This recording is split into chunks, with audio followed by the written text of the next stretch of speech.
tonight, 116-107 to the New York Knicks.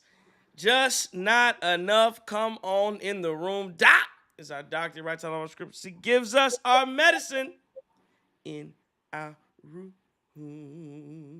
We are live. Cream City crossover. Guru Trick off the third. JT. Yeah. Just me and JT in the building tonight. No Justin. He's out in Texas supporting his brother with the Texas Rangers reserve pitcher for the Rangers. I don't know what they did tonight, but shout out to Justin out there and his bro. Chris King is working tonight. So shout out to them. So it's just us two in the building tonight. 116-107. The Knicks beat the Milwaukee Bucks. Another disappointing loss for your Bucks tonight. Again, there were multiple points in this basketball game where the Bucks had a shot. The first half was what it was. They were just, you weren't good enough. You start off, you get down.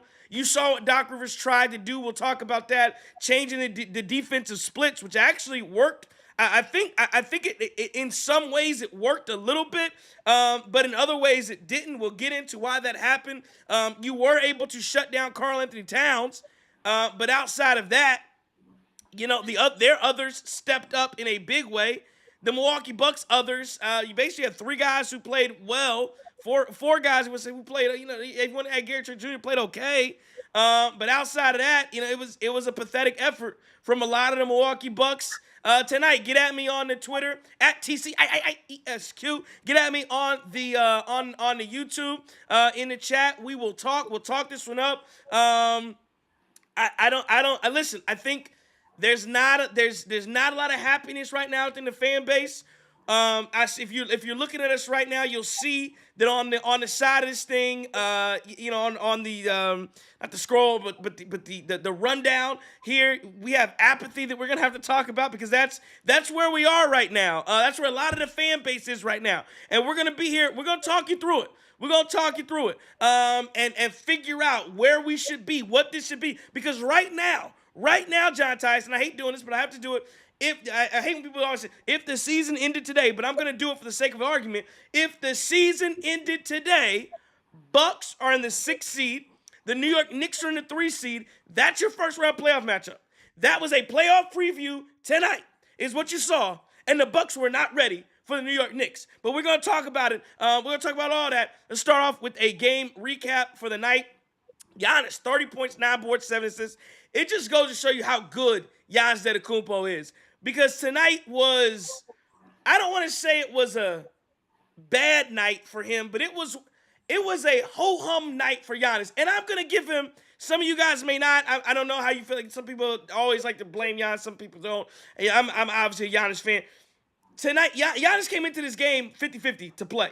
I think it was a left foot sprain. So he was clearly hobbled. He was questionable, not probable, coming into tonight's game. He was questionable. He was clearly injured. And that just goes to show you how great the greatness of Giannis. Coming into a game where he's 50-50 to play, hour before tip-off, ho-hum, the effort was, for Giannis, he probably gave about 50% tonight. He looked like he gave probably about 50-60% tonight, in my opinion. 30, 9 boards, 7 assists. That's Giannis on 50-60%. 30 points, 9 rebounds, 7 assists. Those are numbers. If somebody could average those numbers, that they would take that to the bank and say, like Brandon Jennings will go out and tell you he's the greatest player in the world if he ever averaged a year on 30 with 39 and 7. Giannis does it on a bum wheel, and he just put that's just the output he put. Hold on a bum wheel and couldn't even play as many minutes as he wanted to because he had 5 fouls. The officials were horrible tonight too. Ryan Rollins, excellent night tonight. 20 points, 5 boards, 4 assists, 8 of 12 from the field. I thought he was really good. Turned the ball over. Yeah, he did have 4 turnovers, not acceptable from a point guard, but he was good. We'll talk about him. Throwing cheeks tonight was Brook Lopez, 7 points, 5 boards, 6 assists. Taurean Prince, 3 points, 3 rebounds, 2 assists, 1 steal, 1 block, 1 of 4, not good enough. Taurean Prince wasn't good enough tonight. And Kyle Kuzma, was again. There's always the talk about Kyle Kuzma. I'm sure some people will still find a way to blame him for whatever happened tonight for the way this game went down. But 20 points, 5 boards, 3 assists, 1 steal. He was 8 of 16, but he actually was a little bit. You get to the end of the game, he's throwing up shots just because again, and that's what I appreciate. Forget the percentage. Why you care about your percentage? He took a 3 for no reason in the game just to take one. Forget the percentage, man. You ain't worry about percentage. He did have 4 turnovers, but I thought the defense was great. He helped out on Karl Anthony Towns as well. Again, I don't know. I haven't looked at the chat yet, but I'm sure people are blaming him. But if you are, you're just dead wrong. Again, and I'll say this on Kyle Kuzma. And I'll try not to get into a big thing about it, but we may have to because I know Chris Middleton had an MRI. So, but I'll save it for the look around. I won't like jump into it. But I'll just talk about Kuzma without really talking about without any comparisons about the trade. Tonight was a night where you can see what the tools are there. The tools are there. When you're not playing dumb and taking dumb shots, when you cut out the stupidity in the game for Kyle Kuzma. He can play basketball. His defense, I'm not worried about. His defense is fine. Offensively is where he leaves a lot on the table, and it's all about for him hitting the layups. Like half his attempts are not bad. Half of them he's taking layups. He's going to the basket. He's trying to drive to the hole. And tonight he hit a lot of those. So again, I thought it was a good night for him showing at least what he can do. Gary Trent Jr. 14 points tonight, 5-11 from the field, 4 of 8 from 3. He had a decent night, hit some good shots. Wish he could have hit a couple more, but I mean, what more can you ask for a guy making a minimum, coming off a minimum and knocking down shots off the bench? Kevin Porter Jr. was horrible tonight, 2 points, 2 rebounds, 2 assists. That in a nutshell is Kevin Porter Jr. Kind of, again, not in the same way, but kind of like Kyle Kuzma, where he is a guy that some night, let me tell you this, there's going to be nights where he comes out and he absolutely lights it up.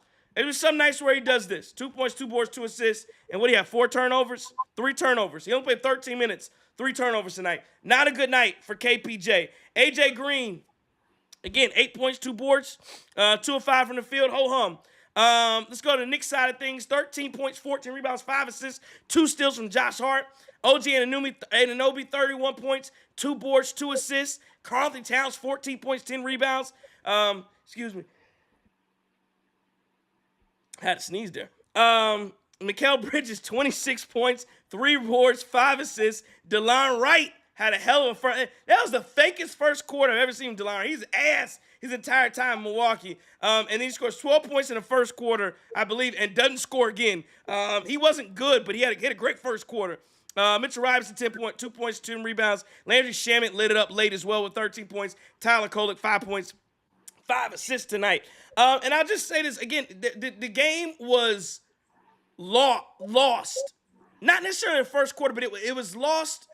You got down, which is bad, but the game was lost in the second half when you make a run and you get it to, I believe they got it down to 3 points. They got this game down to 3 points. And all of a sudden, I don't know if it was because Giannis was suffering from an injury. I don't know if it's because Brook Lopez played too many minutes. I can't tell you what it was, but they just quit going after the ball. They just quit going after rebound. The loose balls, they just had to stretch. They got it down to 3. Giannis took a momentum-killing 3. It just fell apart there in the third quarter. And before you know it, you play your heart out, get it down to 3 points, and the next thing you know, boom, you're back down 13. You cannot have that happen. Somebody mentioned it to me on Twitter. Like the New York Knicks, our team is going to play for 48 minutes, and you've got to match that intensity for 48 minutes. And the Bucks, I mean, literally. And I thought the fourth quarter was fine too, but in the third quarter, you had a 4-minute stretch where you just gave up, and you got back down 13. Imagine going into the fourth. Down 3, down 4. You were right there in this basketball game. And you let go of the rope for 3 minutes and just let every ball. New York got every ball. This is the telling stat. Now let's go, JT. This is the telling stat. The Bucks shot the ball. The Bucks shot the ball lights out tonight. They shot 54% from the field, John Tyus. 41 of 75. You know what your issue is? You let the Knicks take 93 shot attempts. You shot better than the Knicks. You shot 10 percentage points better than, 6, 7 percentage points better than the Knicks. But they got up They got up 18 more shots because they got loose balls, because they got second chance points, because they got live ball turnovers and steal. That's where the game was lost. The game was lost because you hit one more made three than the Knicks. You lost this game. You lost this game on effort. Now, the officials were bad as well, but you lost this game because the New York Knicks and their other guys wanted it a little bit more. And that's where I'm asking for Brook Lopez, and I'll include, because I think Kyle Kuzma had a good game tonight, but 5 rebounds is not enough in a game where there's no Jericho Sims, Giannis is hobbled, Brook is your best friend, no Bobby Portis. I need more rebound. I need more of that. You lost this game on effort. They got 18 more shot attempts. This is, I'll close with this because there's a lot to go with this. But JT, if you play hard, that's a collective effort. That's Prince. Prince, you got to help out on the board. You're playing a shooting guard, but you got to play like a big. He's 6'7", whatever you are. You got to play like a big wing going down a rebound, getting those loose balls. If you play hard for 48 minutes, I don't know. I'm not saying you're going to win the game, but there's no reason the other team takes 18 more shots than you. That's piss poor effort. That's what that is. So, again, there's a lot to get to. And the last thing I'll say is this. We have 9 games left before the playoffs. And I'm here telling you that you lost the game off effort. Yes. That's a problem because you're already going to be shorthanded and undermanned because Damian Lillard's not going to be around. I know Novak was on the broadcast saying if Dame comes back, there's been some optimism. I don't think he's coming back. But there's 9 games left. You're in a battle for the 4, 5, 6 seed. And I've been trying to be as optimistic as I can be. There's less than 10 games left, and you're fighting for seeding position, and you lose this game off effort. We could talk about the offense all day long. You didn't score enough, all that. You shot the ball fine. You lost the game off effort. It's unacceptable. 116-107. JT, that's also what you see. Yeah, I mean, you hit the nail right on the head. Effort was certainly an issue tonight. And that first quarter, I mean, these boys were lethargic. But one thing that really gets me about this is he had 10 turnovers in that first half. I don't know what – you have got to protect the basketball. I mean, I mean, we finished the night with 16 or 17 turnovers. You have 10 turnovers in the first half, and then the lackluster effort. I mean, it's just one of those things where some of the same issues have plagued us all. Brook Lopez, I get it. Look, one night looks good. The other night, man, he's just stuck in the mud on defense. There's no question about that. But you had guys that tried to step up and take advantage. I thought Ryan Rollins took advantage of his opportunity tonight. I thought he 100% did. He came out, he did his best. He took advantage of his opportunity. Now, one question that I do have to ask is, with OG going crazy out there for the Knicks, hey, were we going to burn the red shirt for Andre Jackson Jr.? We're going to burn the red. We got to try something. You got to do something out there. I thought that, you know, what also really gets me too, Giannis looked like he wanted to have a Herculean effort tonight too, but he couldn't. You know, foul trouble. But Giannis is hurt. But here's the thing. Here's what I don't get. Because here's the point you made.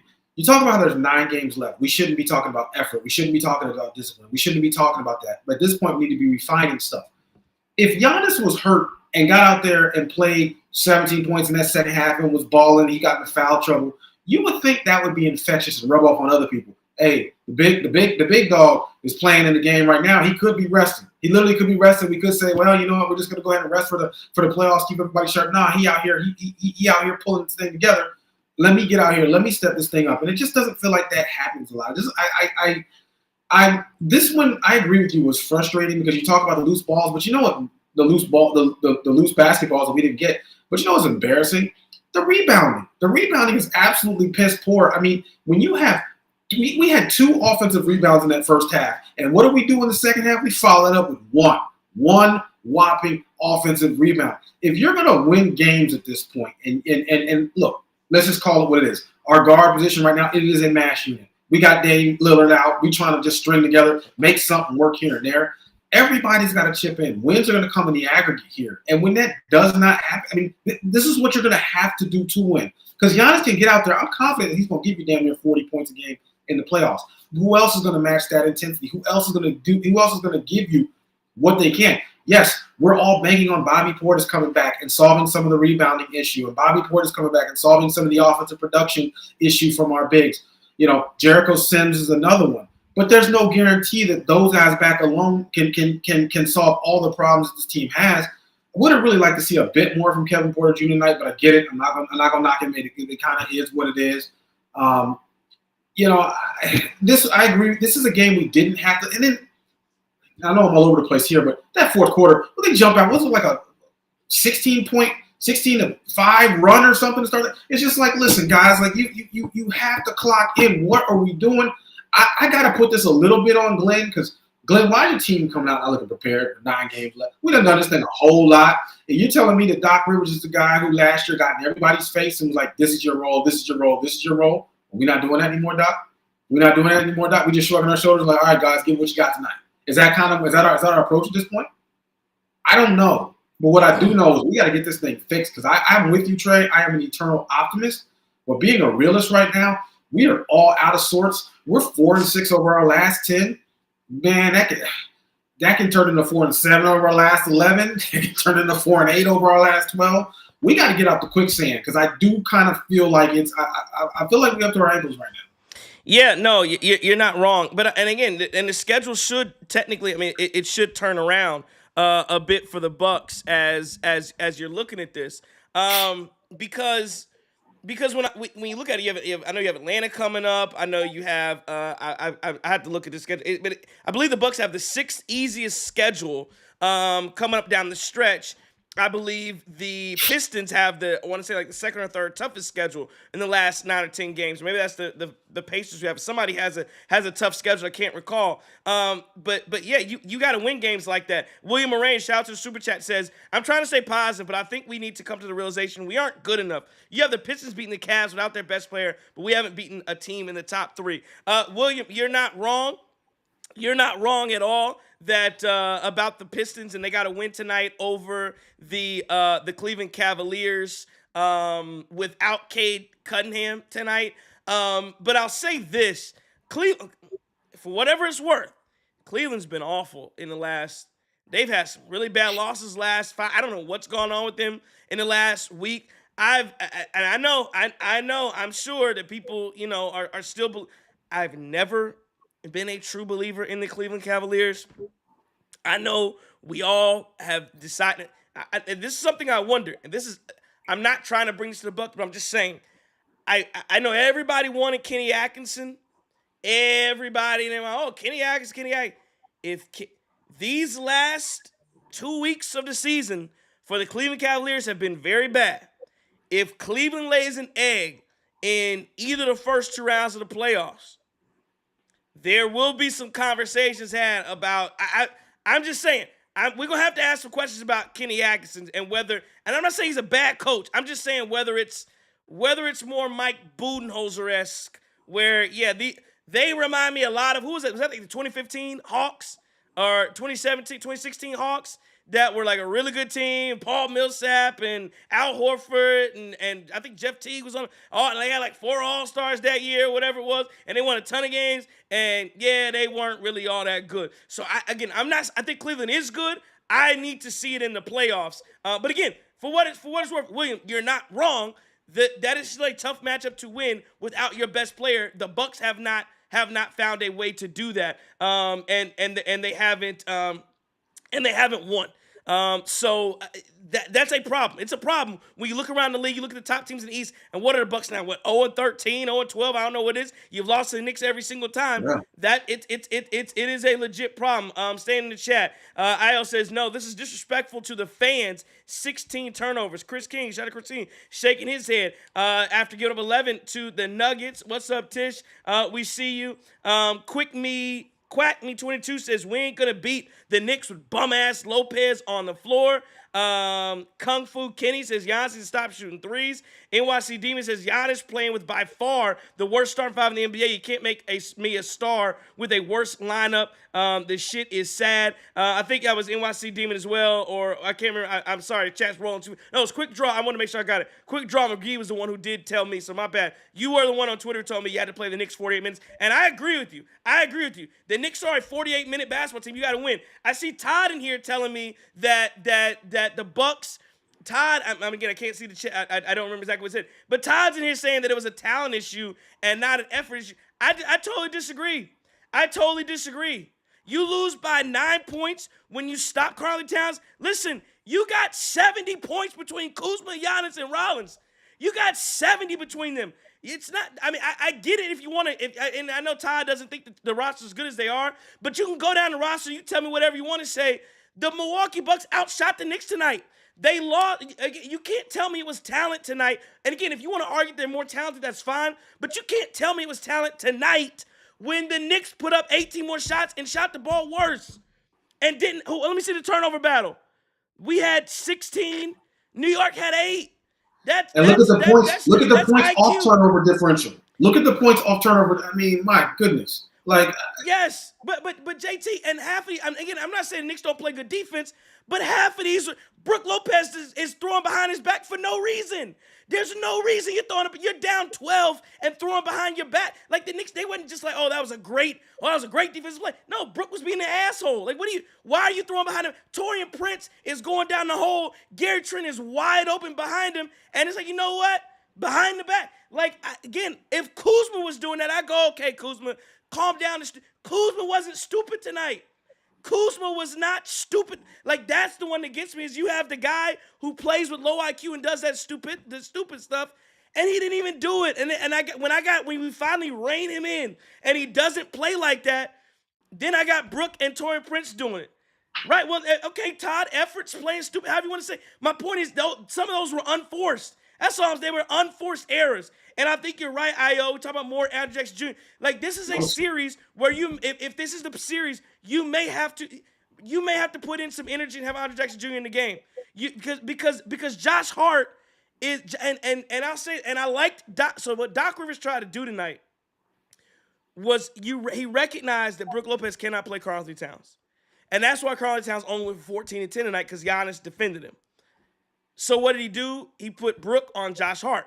Josh Hart looked, offensively, he looks awful. Like, he's a very bad offensive player.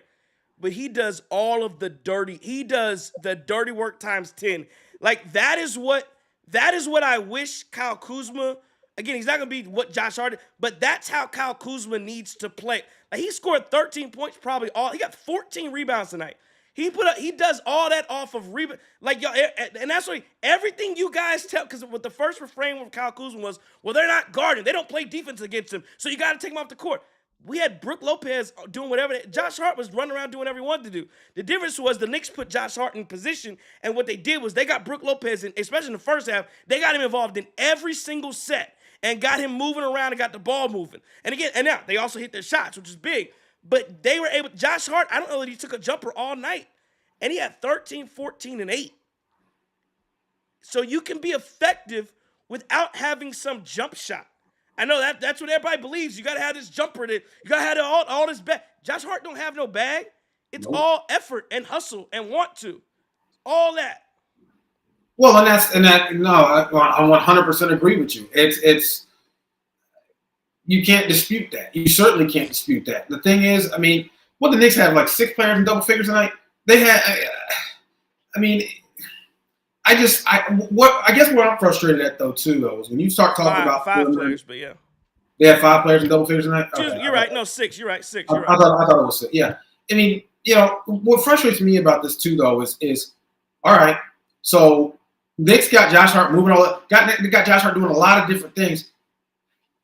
Where's our versatility? Where's our switch up? Where's our change up here? Why aren't we? Somebody put this in the chat. And I said this earlier too. Why didn't we get Andre Jackson Jr. out there? Why don't we start like, hey, throw him out there. See if he can disrupt some things. See if he can give us some spark when he talks. See if he can give us some energy. See if he can give us some good defense. See if he can get somebody's face right. Why? I don't understand why we wouldn't do the same thing. I don't know. I don't want to harp on Doc and the game planning, but there are definitely some questions between the adjustments in the game plan that I think over the last probably 5 games or so, you certainly are fair to ask the questions. I don't know, man. I'm trying to tell myself that this team has not given up and that this team has not mailed it in. I get it. You lose Dame, who was no question a leader on this team. You lose a guy, a vet. You lose a top 75 player here. You don't really have an adequate replacement. It needs to be a group of guys to do it. But, these guys are hit or miss.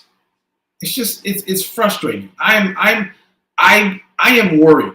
Now, somebody asked a question: how close are we to the play? The play-in? That's not going to happen. I don't think we're going to be. I don't think we're going to drop that far. But look, we're 2 games behind Detroit now for the 5th seed, right? Let me tell you, we are 1.5 games behind the Detroit Pistons for the 5th seed with 9 games remaining. Now we do have the Pelicans coming up. We have on. Let me see. We have on Sunday night. You have Atlanta. On Tuesday night, you have a Phoenix Suns team with another game which you should have won in Phoenix. You had a chance to win it, and stupidity lost you that game. That's not a very good team. But you got the Suns coming up. You have Philly coming up on Thursday. You have and then on Saturday you got the Heat, and I believe you got the Pelicans right after. So I will say the Bucks definitely have some opportunity, but you have to make the most of it. And then with Giannis having an injury, who knows what his availability looks like. But again, you're looking down the stretch, and it's your next 4 are Hawks, Suns, 76ers, Heat, Pelicans. That's a 5-game stretch. You've got to go 4-1. You have got to go 4-1. Well, you got to think that the Hawks too. I mean, you got to think that the Hawks. This is a game they can potentially try to help close the gap, right? Because what do we got? 4 games on the Hawks right now. Yeah, the Hawks are. It's 5. There's no way they can catch it. They're 5 back. I mean, it certainly would be tough, right? If we completely implode and they'd have to win every game, and the Bucks have to literally lose every single. It's not happening. It's not happening. That's not right. But again, you can't tell me that they're not going to want this game. They're not going to want this game. I think the Hawks. I think the want to and intensity is not going to be a problem from this Atlanta team when they come in here. Well, the reason they'll want it is because they need to stay in front of Orlando because they want to host. Because if you're 7-8, you would host the 7-8 game, the play-in game. So yeah, I think they're and they also need to stay in front. I mean, what their issue is they're only 2 games in front of Chicago, and Chicago has been playing lights out. I'm not predicting anything, but Chicago is 8-2 in their last 10. Josh Giddey is playing like a madman. Could you see a scenario where the 1-8, where it's 1-8 and it's Cleveland, Chicago, the way Cleveland's playing right now, and you see now I don't believe the Chicago Bulls can beat them, but Kobe White's been playing well, Giddey's been playing well. Like that they are playing some very good basketball in Chicago. I'll just say that again. I don't think it's going to be a sweep. If the matchup is Cleveland Chicago, I don't think it's going to be a sweep. No. Yeah, and no, but Giddey, Giddey, you're right. I mean, Giddey has looked very, very good. Like he's out there on the playground. I mean, literally, Giddey has. You got to give credit. You 100% got to give credit where it's due. And the Chicago Bulls, the Bulls are an interesting team because they've had talent. They have talent, but for some reason, they just haven't really been able to get it together. And so you watch this late season push from him, and yeah, I mean, it'd be very interesting to see what happens if they end up matching up with Orlando. Todd, I don't know why Todd is doing this stuff on the Pride Night stuff. I'm not gonna get into it. Hey, Charles, I'm not gonna do it. Charles, is that Polson? Yeah, y'all wilding right now on the Pride. Why you say that? Y'all gotta cut it down. Why you say that? Y'all gotta cut it out. Y'all gotta cut it out. William Arrange with another super chat. Appreciate it, William. He says the thing that frustrates me is for 4 years we haven't been healthy in the playoffs. We have never not been good enough. It's always if we were healthy. This team needs to prove everyone wrong. I mean, listen, you're not right. You're not wrong, and that's some of the reason why I know a lot. Everybody saw the news today. Taylor Jenkins gets fired in Memphis.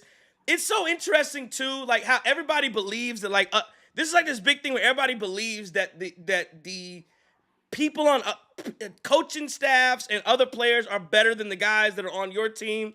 And everybody, and again, Taylor Jenkins is part of the Mike Budenholzer coaching tree. And Taylor Jenkins gets fired. And the first thing people say is, we got to fire Doc Rivers now and get Taylor Jenkins in here. And he's going to listen.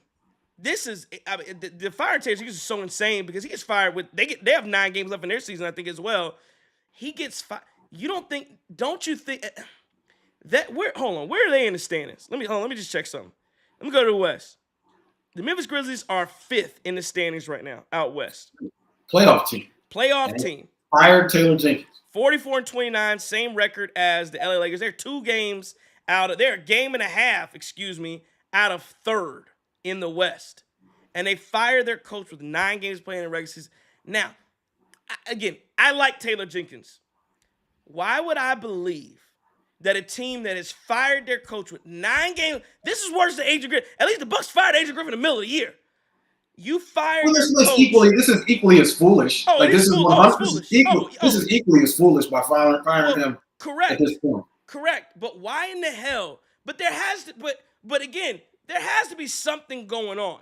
And again, and even the Adrian, it was foolish to fire Adrian Griffin, but Giannis, your superstar, had soured on him, and because he said so. Again, I get why you had now. If it was me again, you should have done the Pat Riley route when LeBron wanted to get rid of Spo in Miami and told LeBron basically shut up and dribble. You ain't gonna sit here and dictate what we're gonna do with the coaching staff. Shut up, play basketball, keep playing. And again, you see what Spo ended up being. I'm not saying Adrian Griffin would end up being Spo. I'm just saying you don't fire. You should have told Giannis, hey, relax. Let's let the season go at the end of the year. Maybe we'll make a change. Go ahead and play basketball for right now.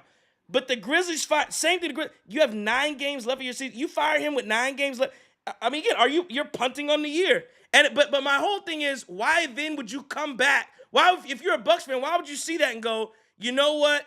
Let's bring Taylor Jenkins in and fire Doc Rivers. But my broad point on the injury piece, which William and Ranger's talking about here, is Doc. I'm telling you guys, this is my thought. Maybe they won't. Maybe they're fine. I don't know.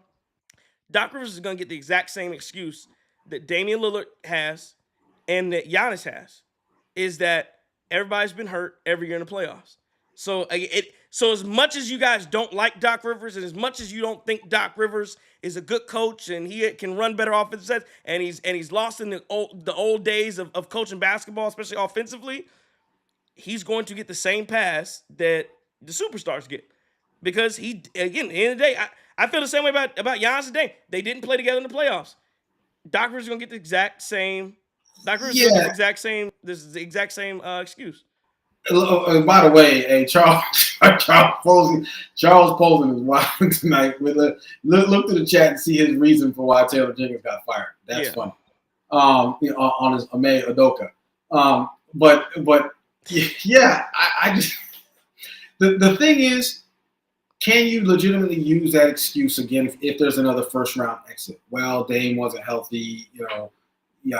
Dame wasn't healthy. You just had Giannis. You had it. I don't know, man. I don't know. I just don't know if Doc Rivers will get that excuse if Dame is out. Because here's the problem.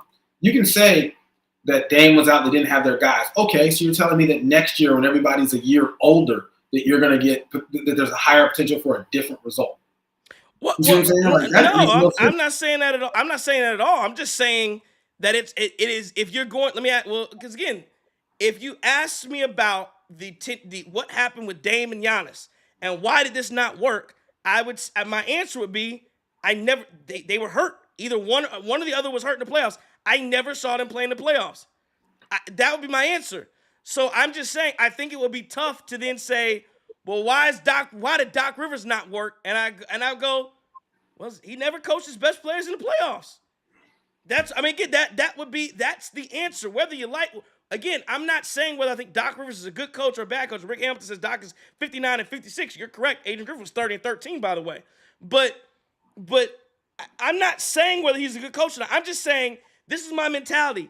It's the same with Adrian Griffin. You hired him. So if you didn't think he was good, you should have thought about that before you hired him. But when you hired a guy, you got to let the guy coach the team.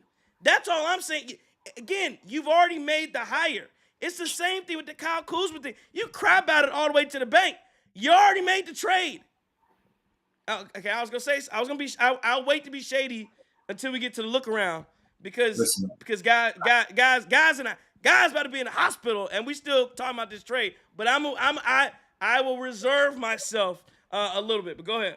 Listen, man, I don't make this point lightly, but I do have to ask this question. Are we slipping into the sea of organizational dysfunction a bit here? I mean, we've got to be honest at this point. When you look at the fact that we got rid of Bud, the debacle with Adrian Griffin, then we got rid of Adrian Griffin halfway through, we hired Doc, We have Giannis and Dame, two superstars who can play, who we know what their ceiling is, but one person's hurt here. There's availability here. If you can't get them into the playoffs. So, by the way, we have an aging roster. Our roster is what it is. Guys are old. Guys are a bit slow. We got a bit younger at the deadline here. But we still have gaping holes we got to fix here. I mean, at what point do you start looking at this Bucks ownership and management team and go, man, they really know what they're doing at this point, right? Like, I don't know, because I like some of the moves that Horses made mid-season. Now, I'll say this: that Horse in the first round has been an absolute embarrassment. Stunk. Maybe C minus, C plus at the highest here. But I think you got to ask that question. You really have to ask that question of, are we on the brink of just being labeled as a dysfunctional franchise? Yeah, of course. As usual, when I run stuff, there's Trey's going to chat here. I'm having Trey was some listen, man. I will make this point too. We got rid of Kyle Kuzma. Kyle Kuzma really wasn't the original target. It was Chris Middleton who we wanted other targets, right? We were talking about Jimmy. We were talking about Levine. We were talking about a couple of other guys. Kyle Kuzma was who we ended up settling for. But we got off of that Chris contract, which was a big win for the Bucks. And the other thing is availability. It's an issue. Trey, where you at? Trey, did I lose you? Trey.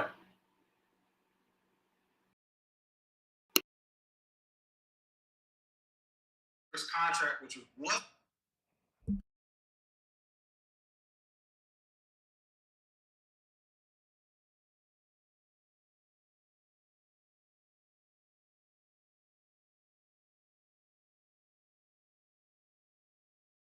Can't hear me? All right. So I lost. I don't know what any of that was. What you said or anything like that. Uh, yeah, I've lost you, but I don't know what's happening. I hate when I have to do it. Hang on. Just talk for a second. Go ahead. Keep talking.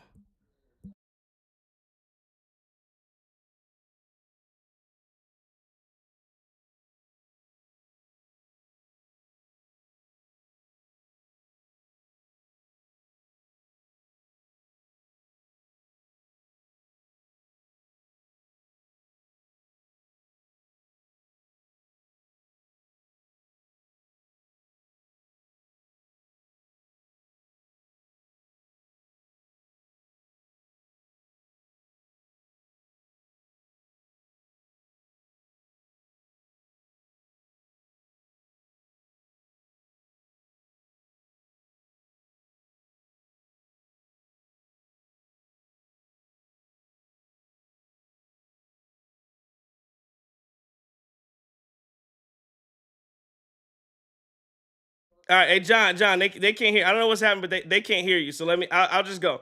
I think that's a Christian just told me they can't hear you. So I don't know again what's happened. Somebody send me a text if they can, if John gets back on. Mickey says the post game. No, don't talk, John. Don't talk. Mickey says the post game is falling apart like the Bucks. The King says Cream City needs more sponsorships.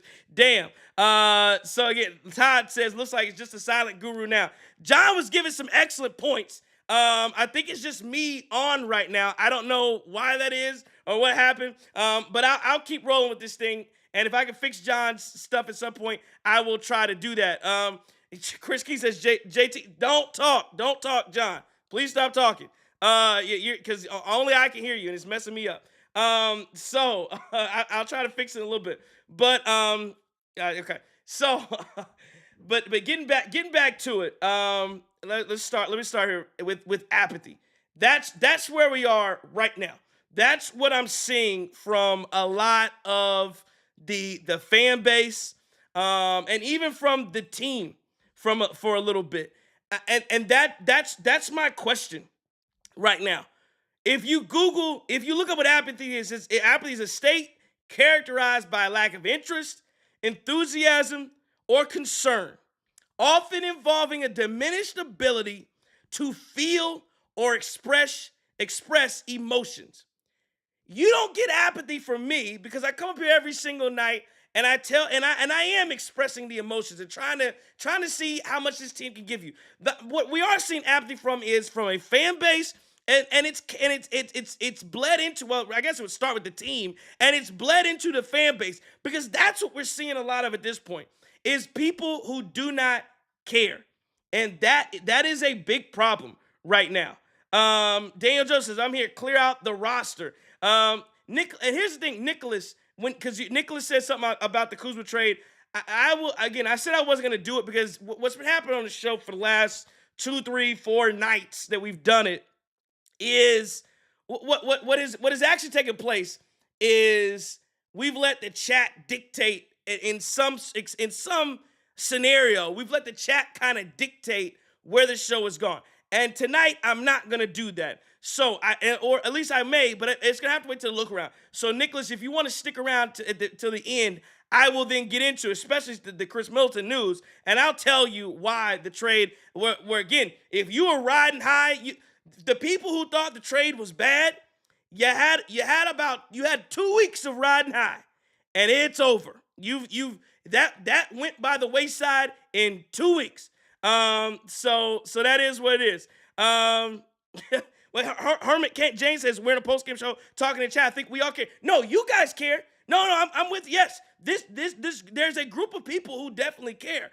I'm just saying there are a lot of people out here who have given up. Again, I know it because the chat's not the only place. I know you guys do, but I'm on Twitter every single day, and the amount of people say I'm not watching. The amount of people on a road trip the other week, and we're on the West Coast trip, and they said, I'm not losing sleep over this basketball team. The amount of people I saw the playoff tickets come out, and I saw people saying, I'm not spending my hard-earned money watching this basketball team. So no, there is a lot of apathy. I get it. No, not in this chat. But out there, the Bucks fan base, 100%, there is apathy. And again, the question is, are we seeing it from the team? Tish says it's clearly coaching. Again, maybe, but again, and I saw, and I remember while we're having all the issue, because somebody said that I was quit giving cover to Doc Rivers. I'm not giving cover to Doc Rivers. I don't think Doc Rivers is some great coach. I wouldn't say that at all. I think he's average, and I do think he's a little old school, so I do think his methods are a little older. But my point is that I'm very fair.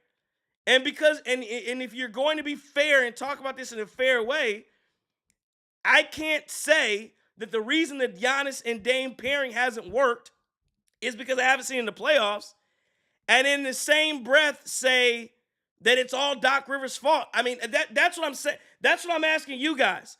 And so I'll ask you to the chat. If you are giving Giannis and Dame a pass, because my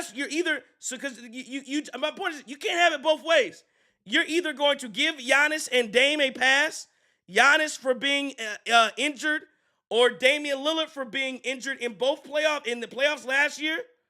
You're either giving somebody a pass for that, or you're not. And if you are giving them a pass for that, then you have to give Doc Rivers. My question is, how can you give the players a pass for it not working, and then go in the same breath and say it's all Doc Rivers' fault? It's either you're giving a pass or you're not.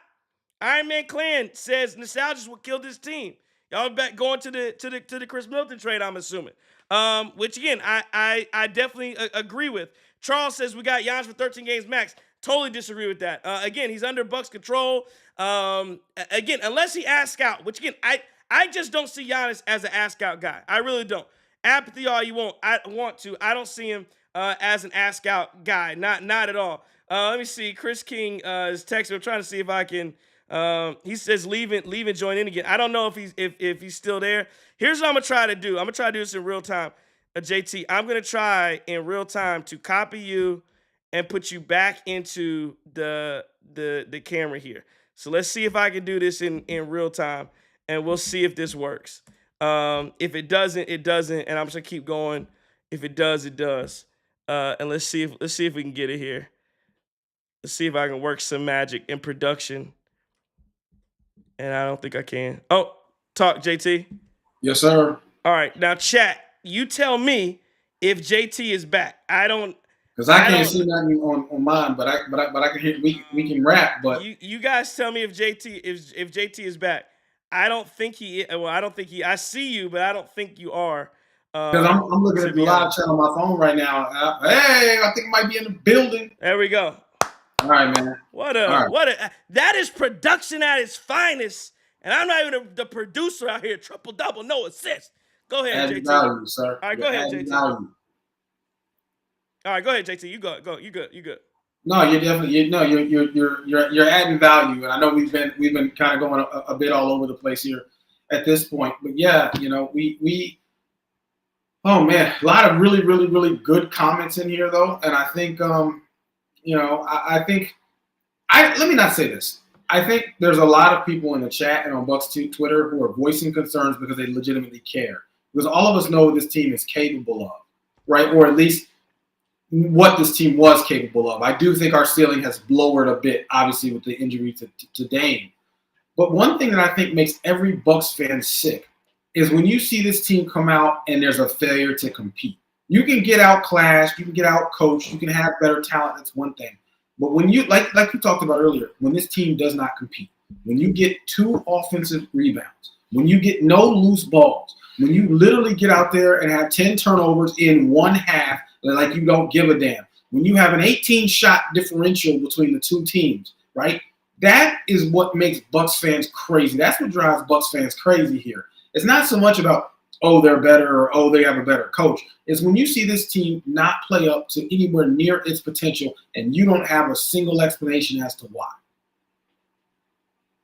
No, I mean I don't disagree. I don't disagree with that piece at all. You absolutely have to figure it out. And yeah, there's not a lot of excuses. But again, my whole point is a lot of these games have come without this is what I'll say. And again, I'm really not trying to give Doc Rivers an excuse. But I'm just pointing out facts. That's all I want to do, is point out facts. Okay? You've missed okay. You put together a top heavy basketball team. Will we agree on that? You put together a team that featured Giannis, Dame, and originally Chris Middleton. And you had to pay minimum guys, whether it was Malik Beasley last year, whether it's Gary Trent, Taurean Prince. Now, your issue is Brook Lopez. But my point is, you have a lot of you have Pat Connaughton, you have a middling roster that's older, and you had a big 3, which is what you try to do. Chris Middleton gets hurt, injured, whatever. You then bring in Kyle Kuzma. Point is, it's still a very top-heavy roster. Now, you go and say the Chris Middleton pick. Well, in the middle of it, Chris Middleton was hurt throughout the middle of it. So even when you look at it, he was either not playing or hardly playing because he was injured and on a minutes restriction. So your top-heavy lineup that needed to feature 3 guys never featured them. Then once you trade for him, you get it, but you trade offense for defense. But now at every single turn, you either miss Giannis. Giannis has been in the lineup sometimes, in and out of the lineup at times, and he's been injured. Oh, and he's been on a minutes restriction. And then the same thing with Damian Lillard, who now is out. And oh, by the way, Bobby Portis can't read a pill bottle. So now you talk about, again, and Bobby Portis, for whatever it's worth, on a top-heavy team, he does add value. You don't even have him to fall back on. So again, it's not about giving Doc Rivers cover, but I do want to be honest about it and say, man, he has not worked with a full deck of cards. That's all. Maybe not, right? But here's the thing I will argue. Maybe he's not working with his full deck of cards at the same time. But I would argue that this Bucks team with a healthy Dame is probably more talented, probably one of the more talented Bucks teams that we've seen in the last few years. I would argue that with the additions, with some of the additions and the moves they've made overall, I'd argue that from top to bottom, yeah, this is a pretty talented Bucks team. Now, I do agree that you are top heavy, yes, and you're old. That's the other problem. There are a lot of miles on those legs. Now, Bobby Portis, how old is Bobby? 31? I'm not sure exactly how old Bobby is. The good news is Bobby Portis, he's had a bit of a rest here. He's going to come back. Them legs are going to be fresh. Yes, Jericho Sims is another one. He's hurt. He's going to come back. Them legs should be fresh, right? So I say all that to say that maybe age won't be as much of a factor in the playoffs when you get those guys into the lineups and get those guys kind of spelling Brook there. Because we are asking Brook for a lot at this point. And I think everybody has looked at Brook since the second or third month of the season and said, wow, it looks like Father Time has caught up to Brook. And now it kind of feels like we're asking Brook to do even more. You see what I'm saying? And it looks like Father Time has caught up to Brook. Look, month 6 isn't going to look any better than month 3 when you get to be late 30s. Right? Like something's got to change here. Maybe you're playing time, reinforcement or something there too. I do think the age issue may be a bit less of a factor once we can get some rotations in there and get Brook off that court. Quick Drama Graw says Bobby Portis is 29. So yeah, we'll see how that works. I wanna move forward to this piece as we continue in a 116-107 loss and talk about how this is a playoff preview.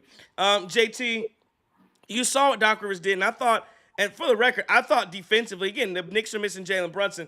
I thought defensively they had a solid game plan for the New York Knicks, and it came to fruition because I believe the Bucks beat the Knicks. I think the Bucks in the second half were +2 against the Knicks for a hold. They had to just play better in the first half, and I thought in the third quarter there were some points that got rough. But we talked about a little earlier where you have Brook Lopez defending Josh Hart, and I thought that worked pretty well because what it lets me know at least is Doc Rivers is thinking, and he does understand that Brook Lopez cannot guard Karl-Anthony Towns. This does give me a little bit of hope because it does give me that hope for when Bobby Portis comes back that we're going to see the Giannis at the 5, Bobby Portis at the 4, maybe Kuzma at the 3 lineups fairly often. It does give me hope that Jericho Sims is going to come back and Jericho Sims is going to play the 5, Giannis going to play the 4, Kuz going to play the 3. Some of those lineups. You could go jumbo big, Jericho Sims at the 5, Giannis at the 4, Bobby at the 3, Kuz at the 2, and have a point guard of Kevin Porter Jr., Ryan Ross, something like that. I'm just saying my point is the Milwaukee Bucks, because of what they did at the deadline, and again, I wish Dame was here. I so wish Dame was here because if fully healthy, the Bucks had an opportunity to have a group out there, and then they still will. They just won't have as much offensive firepower. But they had an opportunity to have a group out there that could literally switch basically 1 through at least 2 through 5, and still have a lot of offensive firepower. Now you're diminished because you don't have Damian Lillard, and we'll see what happens with Jalen Brunson, because I think when Jalen Brunson comes back again, recall he's gonna be out for he's been out for like a month. He's been out just as long as Bobby Portis has been out essentially, and so he's not gonna come back in bat. There's a difference between being he's not going to be in game shape. Now, what can Jalen Brunson do? I don't know. I'm sure he's going to be fine, but he's not going to be the exact same. If this is the playoff matchup, 3-6, you clearly got to find some more offense. You have to find a way to hustle more. Does that mean playing Ajax more? Does that mean when Jericho Sims comes in, you get some more of those loose balls? I don't know. But what if this is the series, JT? Do the Bucks have do they have a chance? Because I saw people on my Twitter who said it's a sweep. Knicks winning 5 if they play the Bucks with this group. How do you see this series going down if this was your playoff preview? Mind you, the Bucks have lost. I believe they're 0-3 against the Knicks this year. You talking about if Brunson's not back for some games in the series, or what are you? Let's say full. Let's say it's full on. Yeah, I think because Brunson will be back for the playoffs. I believe he's going to be back for playoffs. So let's say he's back. Let's say it's the Knicks at basically full strength against this Bucks team. And we get all our people back without Dame? Correct. You know what I'm saying? Correct. That's not a sweep. The reason why I don't think that's a sweep is I think it's very tough to do. 2, I think that this Bucks team, even without Dame, if all the other pieces are clicking, right? If you're getting what you usually get from Kevin Porter, Gary Trent's coming in hitting shot. Derek Bird can play his role. Ryan Rollins can be scrappy. You're using AJ out there on the perimeter, Andre Jackson Jr. out there on the perimeter. You got Bobby Portis, you got Sims, you got Giannis. I don't think this is a sweep. I think it's not unreasonable to think the Bucks could win 2 to 3 games in that series. I think 4 may be very tough. To take this Knicks team out with Brunson and everybody else healthy and without Dame, that may be very, very tough. Having said that, though, it depends on who steps up too. Maybe you replace the Dame's production with a few guys, right? But again, I want to be clear on something. It doesn't matter who comes through that door. It doesn't matter who steps. It doesn't matter who plays hard. If the team's not going to show up with intensity, if the team's going to show up looking lackadaisical, if the team's not going to dive after loose balls, if the team's not going to rebound, if the team's not going to, if the team let the other team take 18 more shots, nobody's going to hustle at all. That doesn't matter. But I do think that this team could still be competitive against the Knicks if your role players really do show up and everybody does their part. Now, Giannis is going to have to average 35 plus, which I don't think is going to be hard to do. I just think he's going to be playing 40-something minutes a night. I agree. I think that's going to be different, too. He definitely going to be playing 40 plus minutes a night. And he's going to pressure Karl-Anthony Towns. There's no question. Karl-Anthony Towns had, again, we didn't even talk about the officiating tonight. Karl-Anthony Towns, again, I think he finished with 4 fouls. He had about 8. He had about 8 or 9. And again, the officials are not the reason the Bucks lost this game. But they were really, there was a slow-mo they showed of Giannis getting to the basket and getting fouled. Excuse me. There's a slow-mo they showed of Giannis scoring a layup and going into break. And Giannis gets hit no less than 4 times on the arm. No call. So, again, we'll see what happens. We'll see how physical they let this game go. Again, I do think physicality goes to the Knicks as far as an advantage is concerned. But, again, we'll see what Bobby Portis adds his basketball team. And I want to see it. Do you think that the Bucks can win a series against the Knicks with this group? I got a question. I got a question for you, though, real fast. So somebody just made a question. Somebody said something about Bobby, like maybe Hamad James said Bobby might also not be in game shape. Let's be honest. Sims may not be back depending on the surgery. Do you think Bobby Portis, because Bobby Portis comes back next week? Is that right? Bobby Portis is back, and I believe after this game, he's back in 5 games. I believe there's 5 games left. Yeah, so I think next week? What, a week after next? Yeah, whatever it is. Yeah, something like that. Something like that too. Provided that he is in shape, and not just in shape, but game shape. Right? Like I mean, do you think Bobby gives us a spark? I think if Bobby's in game shape, I think Bobby gives us a spark that we have not seen in the last. 100%. And again, I've said it before, because the Bucks traded offense for defense at the deadline, he's going to be more insulated from a defensive standpoint. Again, there shouldn't be a ton of Brook and Bobby. One of the reasons Bobby was so bad defensively is because he was out there with Brook Lopez. So you had slow out there defensively. Imagine a guy having his back is Giannis at the 5 or Brook Lopez at the 5. Imagine a guy in front is not AJ Green at all times, but Taurean Prince, not Taurean Prince, but Kyle Kuzma, who is a much better on-ball defender than some of the things the Bucks were rolling out. Much better than Chris Middleton when he was here. So again, Bobby Portis will have some insulation defensively that I think will help him out. And his offense will be much more needed because that second group, especially without a Chris Middleton, who is a better offensive player, who can settle things down, who can bring the ball up, who can score, who can do all those things in isolation and score and make tough baskets. The Bobby ISO and back, that's going to be a legitimate play that will be needed because it will get you a legitimate shot instead of guys going dribble handoff all around the perimeter till there's 4 seconds left and somebody, Brook Lopez throwing up a fadeaway jumper hoping it goes in. Quick Draw McGraw says Bobby Portis is available on April the 8th. Todd said, and Todd's a Debbie Downer. Talking about, I don't think the Bucks are going to series against anybody in their current state. No, I listen, their current state, if they can get to the 5 seed, they beat Indiana or Detroit. The reason I say that is because the Indiana Pacers, number one, they're just not all that good.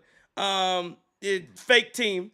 And again, the Indiana Pacers, and again, I know we don't have Dame, but the Indiana Pacers were a Halliburton miracle shot away. You talk about us being 0-10 against the top teams in the East and losing to the Knicks. They're the same way. The Indiana Pacers they really should be 0-4. They got a miracle shot and a miracle foul that got them a win at the end of a game. But outside of that, we thoroughly outplayed them throughout this season. So Giannis dominates the Indiana Pacers. The thing about Detroit Pistons, the Pistons don't have an interior presence either. Like, you think Isaiah Stewart doing something with Giannis inside? Jalen Duran is good at getting rebounds. He's not a shot blocker. He ain't making those stops. Their whole game plan would be hoping that Cade Cunningham goes for 50 every night and that Malik Beasley is shooting well. And again, will Malik Beasley have games where he shoots the ball well? Yes, he will. Yes, he will. But he has plenty of stinkers where he shoots 3 of 14, 3 of 11 from 3, and it's not all that good. So again, I'm really not worried about either one of those teams. Now, New York is a different story, but those two teams, no. In the current state, Bucks are beating both of them. Well, and so to answer your question, let me go back a second here, and I'm gonna come back to that. You asked the question earlier: Can we beat this Knicks team in a series? Do I think we can beat this Knicks team in a playoff series? I want to tell you yes, but I got to be honest about something, and that's the fact that we would need for things to come together for 4 out of 7 games. And based on what you've seen from Glenn Rivers and this team, and the lack of preparation or the lack of, can you bet on this team putting together? Can you bet on this team holding things together in its current form in a 7-game series against a team like the Knicks? No. Right. That's exactly what the issue is based on that. That's my problem because, yes, we still have the talent and the potential, I think, to do that and to compete. Even with Brunson, it would be tough. It would be tough without Dame. No question about that. But that's not really what I'm worried about. What I'm worried about is this team coming out and looking hot one night, looking awful another night. You can't do that against a team like New York. You can't. You may be able to get away with that against Detroit, sure. Maybe in Orlando, sure. Even though those are no slouches. But to come out against a team like New York and do that, I don't know. And my concern is that I'm not sure this team is going to be focused or have the requisite intensity level to get out there and legitimately compete against the Knicks from the perspective of winning a series. You might get a couple games, you might get 2-3 games, but I can't trust this team to lock in and focus. Well, I'll say if it gets to a game 7, if you ever get to game 7, I'm gonna take Giannis against anybody. I don't care. Now again, if you get 3 games, I'm gonna say the Bucks are gonna win the series. But yeah, they ain't getting swept. Giannis gonna have a game where he ain't letting them get swept if he's 100%. I just don't believe that. Here's a question I had to ask here. Does anybody know how serious that injury is to Giannis' foot? No, no. And again, Giannis always has nagging injuries. Yeah, that's true. But who knows? You never know. But again, they said he's 50-50 to play tonight. He does play. AJ Green got hurt tonight. Apparently, a sprain. Yeah, AC sprain. That's a problem. Yeah, my guess is AJ Green's going. He's definitely going to miss some time. I don't know if he's going to be back for playoffs, but I think he's definitely going to miss some time. But yeah, there's going to be definitely some questions about the Bucks if this is a series against the New York Knicks. JT, I did want to make sure that I got in you know what else is going to be a series? Say what? You know what else is going to be a series? What's that? If you're going to be out there, Curly's Waterfront Sports Bar and Grill, out there in Lakeview Boulevard, Milwaukee, Wisconsin, please go out there, support Curly's Waterfront Sports Bar and Grill. Every televised Milwaukee Bucks game, $3 bottles and pints. Wednesday nights, what they doing? Bingo. Thursday nights, what they doing? Trivia. And there's not a lot of games left, but if you go out there for bingo, go out there for trivia, you can get what? Free Bucks tickets. Section 102, row 23, seats 1 and 2. Head on out there, Curly's Waterfront Sports Bar and Grill, Milwaukee, Wisconsin. Curly's Waterfront Sports Bar and Grill, sponsor of the Cream City Crossover. Tell them the Guru sent you. Tell them the Cream City Crossover sent you out there. Tish says the Giannis injury happened in the Suns game. What? Do we have an update on Dame? Dame's injured? No updates on Dame? Same injury. No. He's out indefinitely. There's not. Again, I don't know what they're talking about. He's not. There's no way he's playing. Again, there's no. I don't know what the update will be unless one day it's like, oh, he's magically cured from these blood clots. Like there's no. He's on blood thinners. I'm not a doctor, but I just don't see a way that he plays. Here's what I think they're doing. I think they're trying to sell tickets, and I think that they're holding out this hope that, like, here's what I think they do.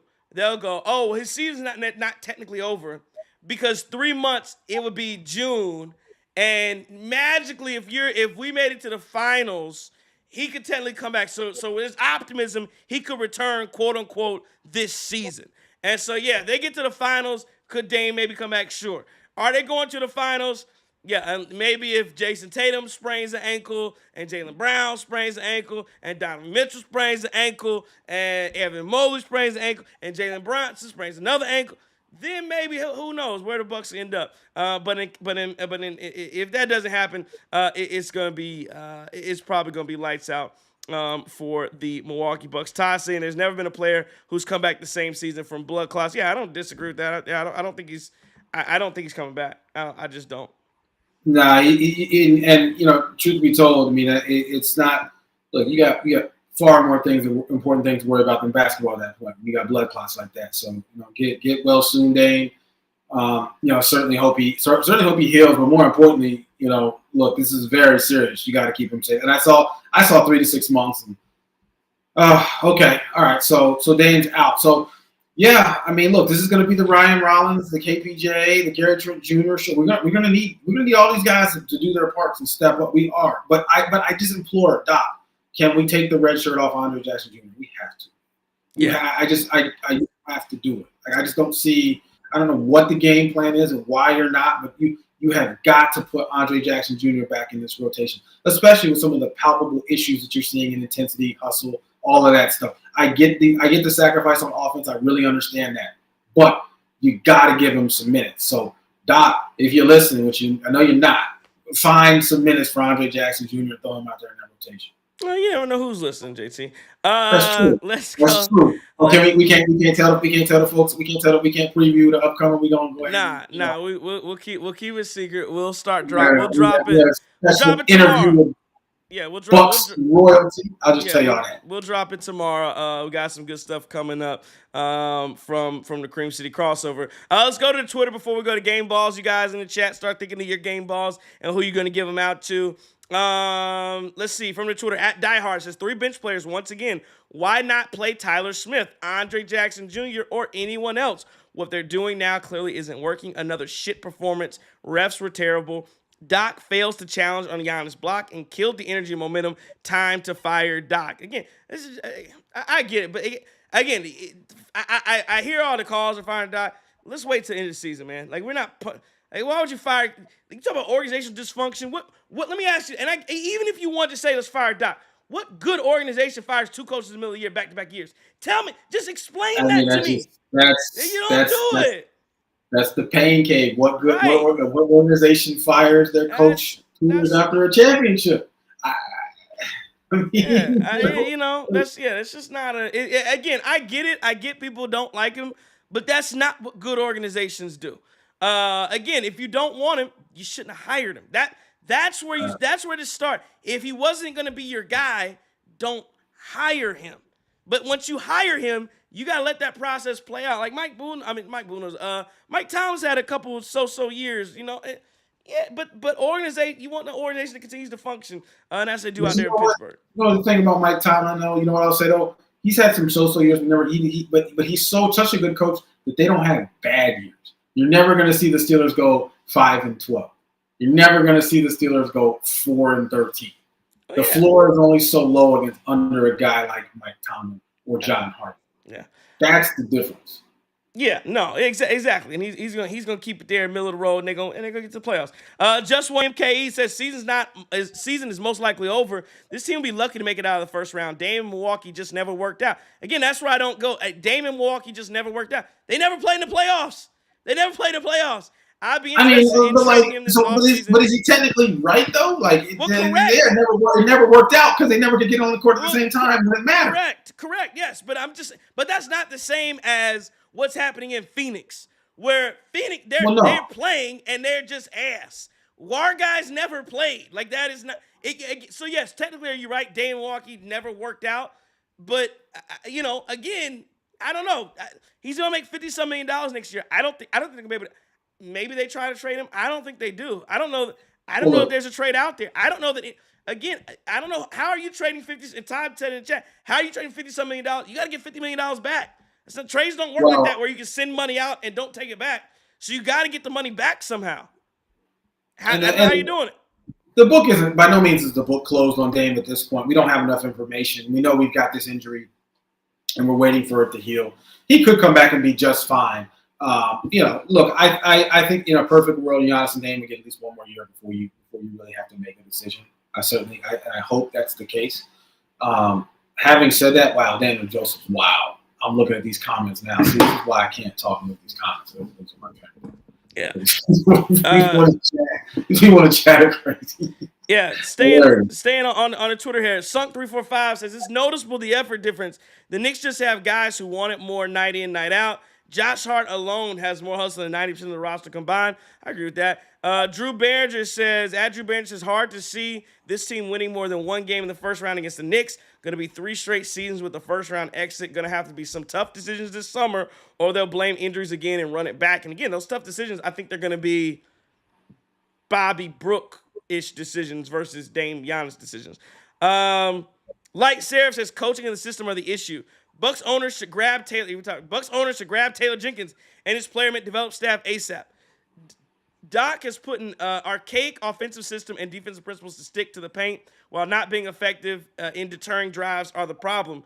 Again, you talk about our archaic defense. The Bucks were just, again, once they got Jericho Sims, the Bucks had just had like a top 5 defense. Again, to me, the problem is Brook Lopez. We talked about. I don't know that it's, especially defensively, I don't know that it's system, more so it's personnel. At Gideon Sports News says this team ain't going to shit in the playoffs. The Wisconsin kid says on 11 versus top 3 teams, we're locked into the 6th seed, which means we're a first-round exit for a 3rd consecutive year. I'm over this shit. Major changes better happen this summer.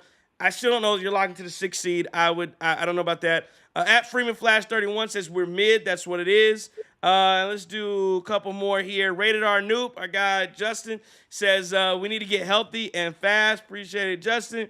And last one says Chris55211 says he doesn't have any thoughts tonight. He thinks the Bucks are losing in 5 or getting swept.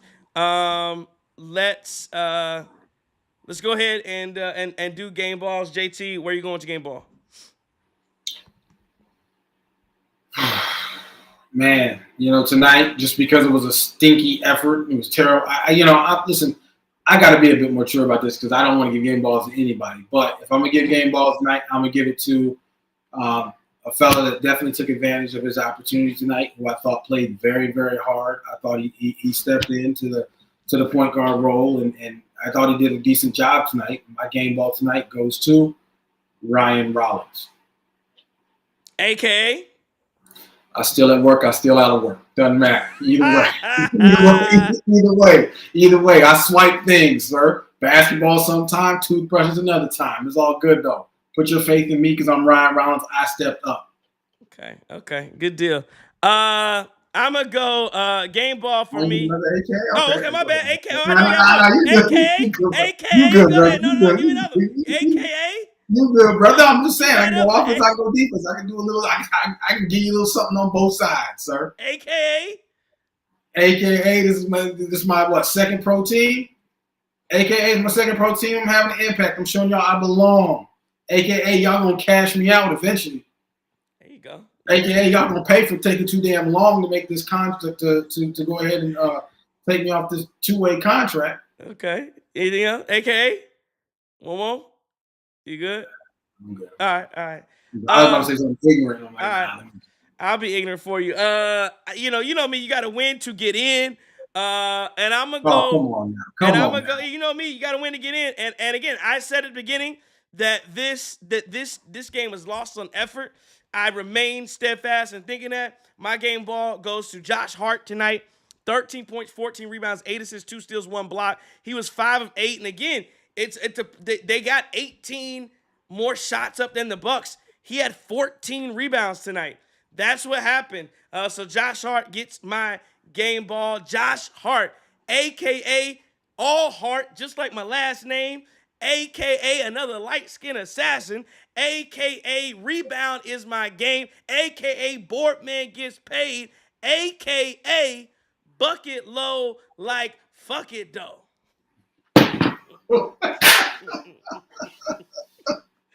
Oh man, you know what, Josh? I do have to give him credit because you're right. Because he makes a career off doing the dirty work. He does. He makes a career off doing the dirty work. He brings it. He brings his lunch bell. He brings his hard hat, and literally clocks in, punches that clock all day, leaves work with grease on his hands. Josh Hart certainly does put that work in. You can't take that away from him. Might not be good at it.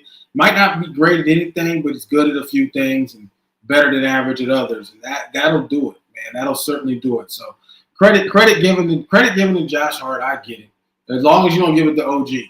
Nah, I wouldn't give it to OG. AKA, they're not going to pronounce my last name right 3 out of 5 times. He did have 31 tonight, but yeah, I'm not giving it to No, OG. he was cooking. Right. Yeah, he was cooking. 100%.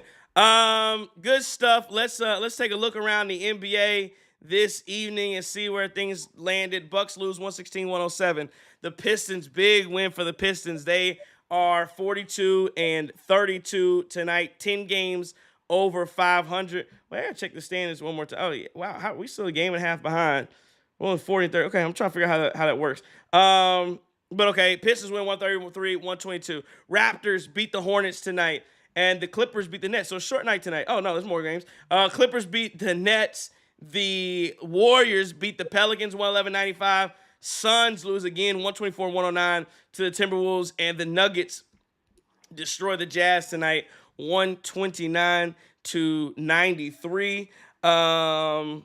Yeah, just looking around some other things that this is what I wanted to talk about, and I don't know if you guys still here because Chris Middleton. I said I would wait to look around. Chris Middleton is going in for an MRI. He was hurt in the other night's game against the I can't remember who they're playing against. But I'll say this about Chris, and again, hopefully prayers up for Chris Middleton. Again, if you were against this trade, you were riding high for a week, 2 weeks max when Kuzma was playing bad offensively.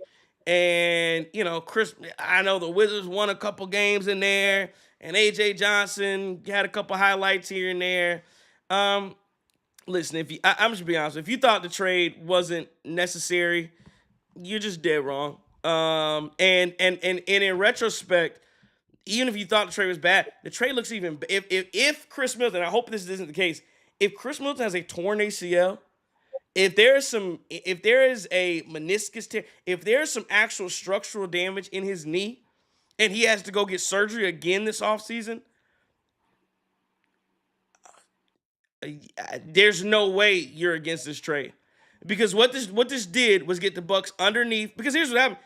He has a $30 million opt-in coming in. If you're mid-30s and you tear your meniscus, you tear your ACL, you screw up your knee, are you declining and hoping somebody's going to give you a hometown discount and give you another multi-year deal, or are you cash in on the last $30 million you ever going to see in your career? Right. Well, 100%. And to be clear, if I got the player option and I get to make that decision, I'm 100%. Right. I am 100% going to cash in. And look, Chris Middleton, I know we talk about Brook Lopez as a time for him to retire. Chris Middleton is not far behind him, especially with all of the injuries. Now, he's a bit younger. Chris Middleton's 3 years younger. But no, I agree. I mean, at what point your body is giving up on you? And again, what do we always talk about? The lower body extremities are what will do. Injuries to your lower body extremities are what will do it. Chris Middleton just had a ton. I told ankle, knee, and hip will do it every single time. And you keep chipping away at those three things that zaps your explosiveness. It's really kind of sad to see for Chris. I feel bad for this man at this point. I just feel terrible for this man because his body is literally quitting on him. What? And, there's no end in sight. It's going to keep happening. Right. I think your body's cooked. He's played a grand total of 14 games for Washington this year. And my guess is that's probably it. That's all he's going to play is for. And by the way, Kyle Kuzma's played 23 for Milwaukee? Of course. He's always playing. And the other thing on Chris, and again, I hope this isn't the case. You don't get better as you get older. You don't unless your name is LeBron James, you don't suddenly get healthier the older you get. And when you look at it, and this is what I'm say. This is why if you're out there, you cannot listen to the nerds, you cannot listen to the dorks, you cannot listen to the losers who sit here and all they do is crunch numbers like there's some accountants and try to tell you about how plus minus and two-man lineups are equivalent to watching basketball. I saw people tell me about these. Well, the two-man lineup of this person. Well, why you ain't talking about the other three guys on the court? What does a two-man line? What does that mean? My point is, if you're not telling the entire story, then you're doing something wrong. I saw a stat the other day. Somebody posted. There was, again, people just be hating on Kuzma.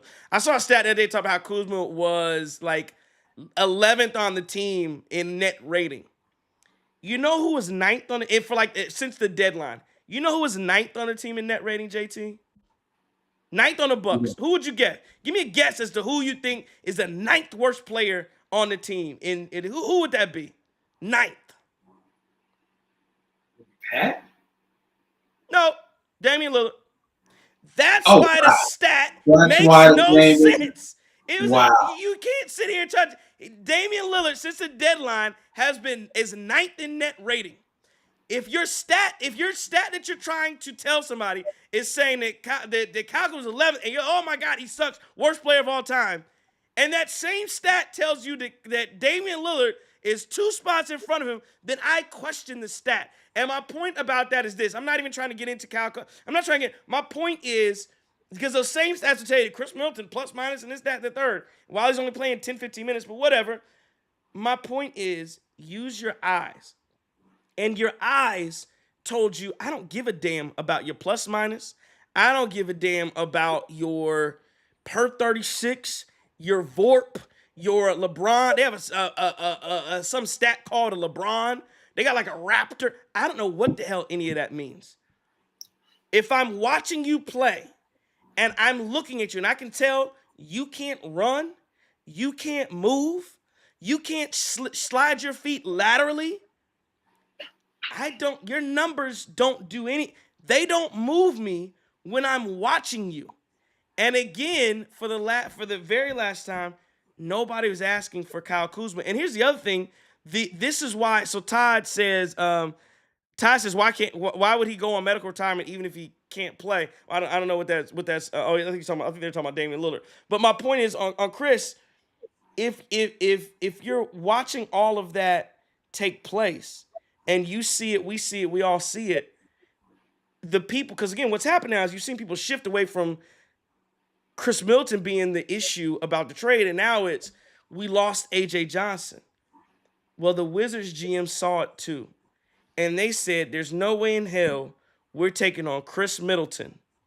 No way in hell unless you attach an asset to it. So if you're wondering why John Horst had to give up AJ Johnson, it's because Chris Middleton's legs, ankles, knees, and toes, they were so bad that Washington said, you got to attach something to this. And I saw somebody else in chat say, "Oh, they're hoping that." Somebody else said that I'm not going to name the guy because he's an idiot. Somebody else in chat said, "Oh, I think it was Daniel Cantrell who just said, oh, well, yeah, that guy who will not be named is so happy because Giannis is going to go to Washington." I saw the day today where Chris Middleton said Washington's going to make the playoffs next year. And maybe they do. My thing, I don't think they are, and here's why: Washington. If they don't finish bottom 8, if they don't have a bottom 8 pick next year, they lose their pick in a pick swap. They have zero incentive to be good next year. Because if you're a building young team, why the hell would you go try to make the playoffs and finish outside of the bottom 8 and lose a pick that you could continue to build with? It makes no sense. So do I think they're trying to be trading for a good player? No, they're not. No, they're not. Not at all. But anyway, that's what I got. Go ahead. And I expect Chris to say something like that. I can't believe he would say something like that with a straight face. And Washington was going to make no damn playoffs next year. I don't know. But he's a good dude, man. He's a good dude. He wants to encourage his guy. He wants to fire the guy. He wants to talk up his team, and he can do all of that right there on that bench, resting up, ice up. Just stop it. Just stop. That's absolute nonsense. The Washington Wizards have been one of the most dysfunctional franchises in all of sports, and they always will be. Both you and I spent a lot of time living in that area. We already know. We already know what this game is for this Washington Wizards. I remember people was hyped when you had John Wall and Bradley Beal. What was they like? They was hyped that the Washington Wizards made it to the second round one year. I mean, stop playing. Like, be serious. The Washington Wizards are not going to make the playoffs. But yes, look, Chris's body has given up on him. He's not available. And that's the thing. I don't need to look through. I don't have to. The only stat I got to look at, did he even play the game? You can just stop there.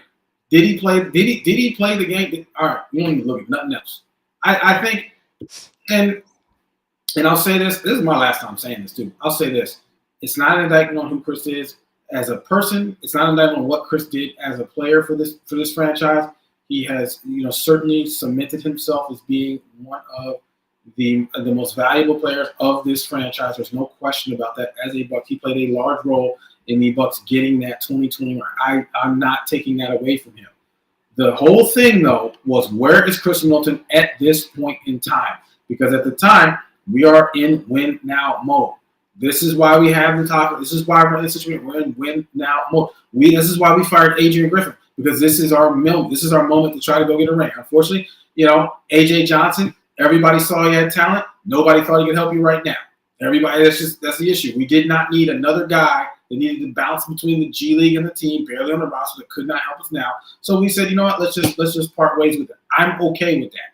I am okay with that. I don't care. A.J. Johnson ended up being a superstar 5 years down the road. Great. He wasn't here. He wasn't when we needed him to be. Right, and it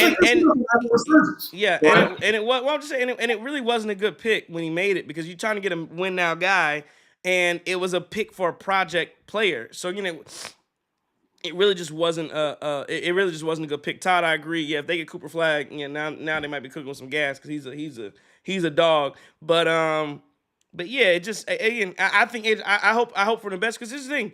All the flashes you see from A.J. Johnson, again, I think he was like 1 for 7 the other night. Usually it's funny when I look at the box, somebody posts something and I'll see like this highlight dunk from A.J. and you look at the box score, he's like 1 for 8 with like 4 turnovers and whatever. But I hope that I hope that he does well. I want to see him do well. There's just no way that what he'd be doing if he was still in Milwaukee. What would you be doing? Well, I wasn't say he'd be a DNP CD, but no, he actually would be playing. He'd be in Oshkosh. He'd be in Oshkosh playing with the Herd. So again, all the things that we're seeing, he would not have that opportunity outside of being in Washington. So again, I'm happy for him. He should have been traded to a team like Washington, to a team that's tanking, to a team that's trying to let young players get off and play well. And oh, by the way, here's the only thing I say for you Bucks fans out there that think A.J. Johnson's gonna be so good. And again, maybe he will. He may turn into this superstar that we let get away, like the Clippers let Shai Gilgeous-Alexander get away. Maybe. But I'm old enough to remember rookie year Michael Carter-Williams in Philadelphia. And he was rookie of the year, baller, playing well on a bad Philadelphia team. We traded Brandon Knight for Michael Carter-Williams, and we would have won a playoff series against the Chicago Bulls. But for the fact we traded for Michael Williams, we lose that series. Michael Carter-Williams ended up being an absolute scrub. I believe he does probably a podcast or something like that now, because I don't think he's in the league anymore. But I'm just saying, players that score and put up stats on bad teams, it doesn't move me until you do it when you're winning. That's all. And that's the thing. We can put a bow on this one, but yeah, I would agree. I don't think A.J. Johnson was going to do nothing for us. Let's just call it how he's. Just to be honest here, it was more likely than not. It was far too close to being more of a potential Marjon-like situation where this guy was not going to be ready to play for numerous different years. We just don't have time for that right now. I mean, read the tea leaves. It just wasn't going to work. Yeah. Only other thing, Daniel, and so my bad. If it was another person who said it, I don't know who said it. So if it wasn't you, my bad. Deion. New contract, $50 million for Deion Sanders out there in Colorado. Change the culture, yes.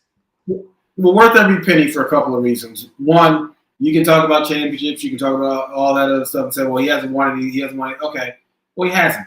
But here's the thing. Part of the reason why you bring in a coach, and part of the reason why you want to seek championships, and part of the reason why you want your team to be competitive is because at the end of the day, this thing is a business. Dollars and cents brought into your program matters. All of that stuff matters. And you have a guy like Deion who can sell his vision and has sold his vision in literally 2 seasons to a place that was absolutely destitute and was in the doldrums of college football. They won 1 game the year before he got there. Colorado was absolutely terrible. I mean, I completed the damn fact that Colorado was they've been trash for the longest time. Colorado has been ass, and you brought a guy in there, and he did it his way. There may have been some controversial things. There may have been some things that make you scratch your head with it, but he brought far more great press to this Colorado team.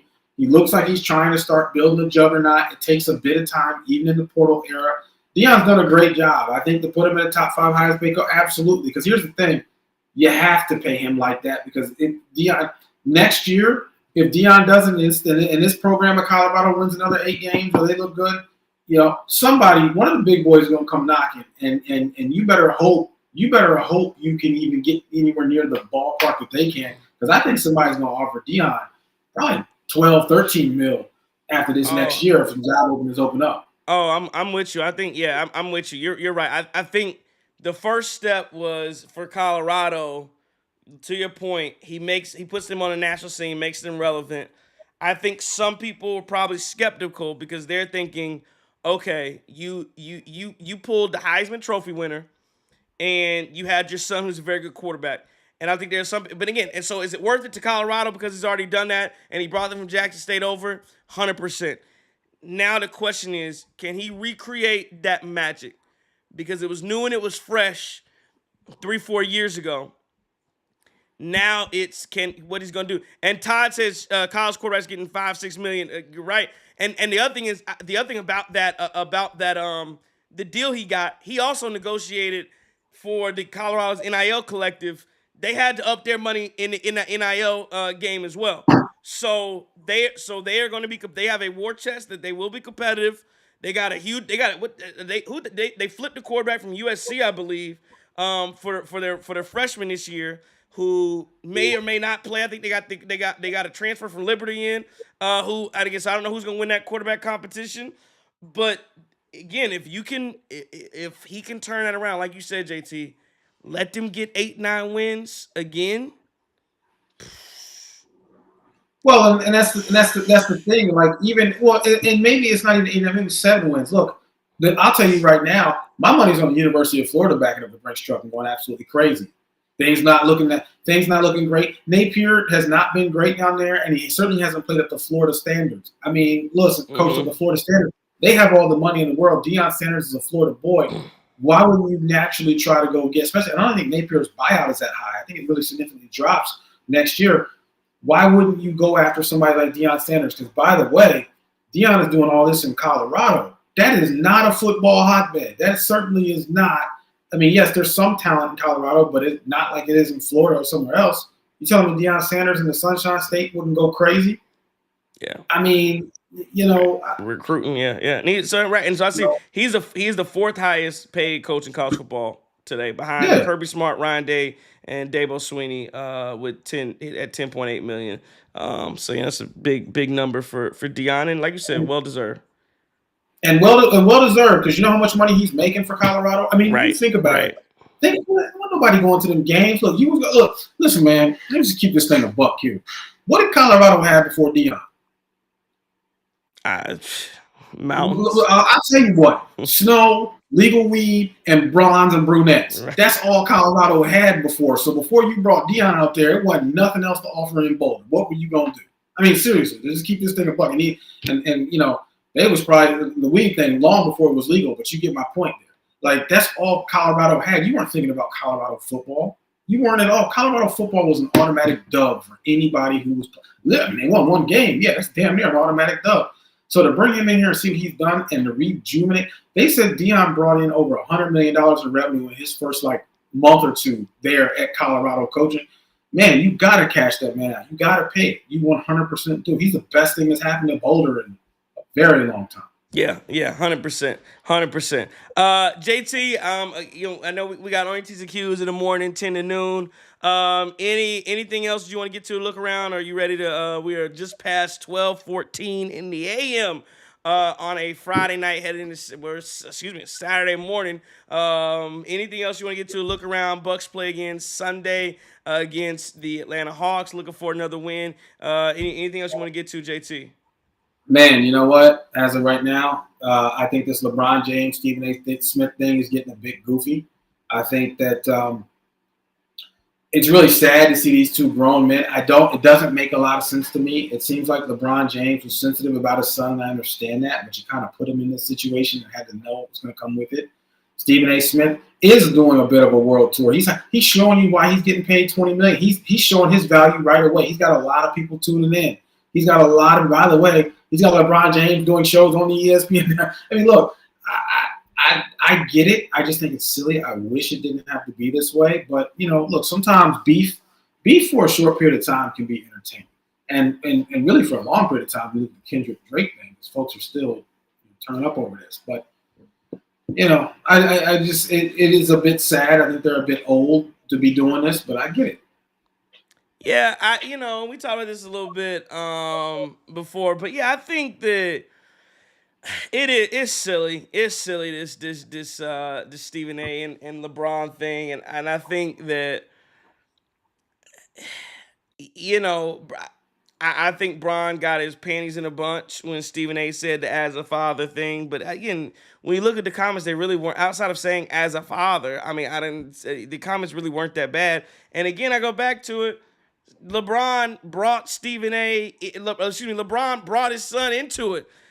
So when you do all of that and you make your son the second round pick and you got him coming into to LA, I don't know how you upset the people talking about him like that. That's how that's gonna work. But I think Stephen A. talking about he would have swung on again. Great content, and LeBron going to Pat McAfee, great content. And again, for a guy like Stephen A., he's showing you why he got a 5-year, $100-some million. How much traffic did he bring to ESPN, you think, over the past few weeks with this? How much traffic is from a viewership perspective, from ad revenue for people? This is exactly what they do. Again, I do question on that question is it getting too far?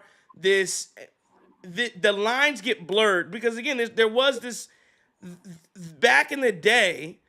There was a clear pecking order. The journalist asking the player questions. And the whole point of being a journalist or a member of the media was to provide access to the players, to the fans of the players. That was the entire point. We are now at a stage in 2025, and this started before this, but I'm just saying where we are currently, where the media personalities are just that.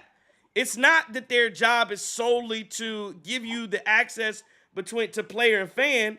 Their job now is to entertain you while they do a little bit of that. And hell, I ain't even got to give you the access. I just give my own opinions. And Stephen A. Smith is the star. When's the last time Stephen A. Smith's done an interview with anybody? I couldn't recall. His entire thing, he is his own star, his own celebrity. And so yes, you get to this point now where screw it. I ain't gotta ask LeBron no questions. I can dog LeBron and dog all because I'm just again in his mind. He makes more than Austin. Austin Reeves is a number 3 option on what many people believe is a potential championship roster in LA. Stephen A. makes more money than Austin Reeves. That's a crazy thought that a media personality who sits on ESPN every morning makes more money than a guy that can put up 20 a night easily. Should have had a game winner in Chicago the other night. It's a crazy thought. Well, so the other thing about Stephen A. that's interesting too is he's done this in a way. That's the perfect representation of the quote unquote new media. There's very little media that just covers one thing in sports, right? Now you have sports and politics. It's a blend. And we've had this conversation before. This is what Stephen A. does. Stephen A.'s podcast. I mean, he goes into political issues. He wades in areas that most folks wouldn't do. Most folks didn't want to be that controversial, right? Most people just wanted to give you sports and kind of keep this thing pushing. Whereas Stephen A. and what's the other? Clay Travis. Clay Travis is another one who does this. It's like, no, we're going to blend this thing together. And so because of that, it's a different style. It's a different audience.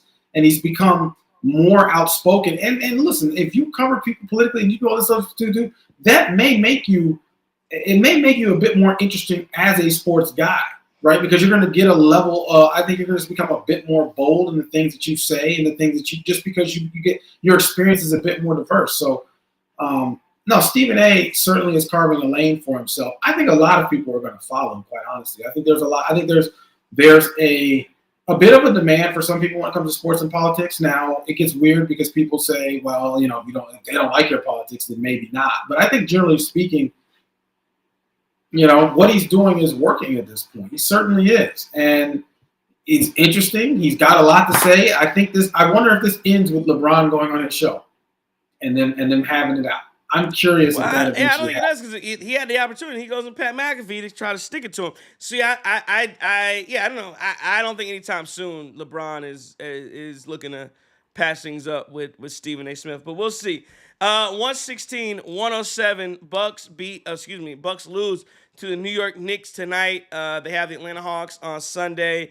JT, any final words on the Bucks in a 9-point loss to the New York Knicks at home? Oh, man.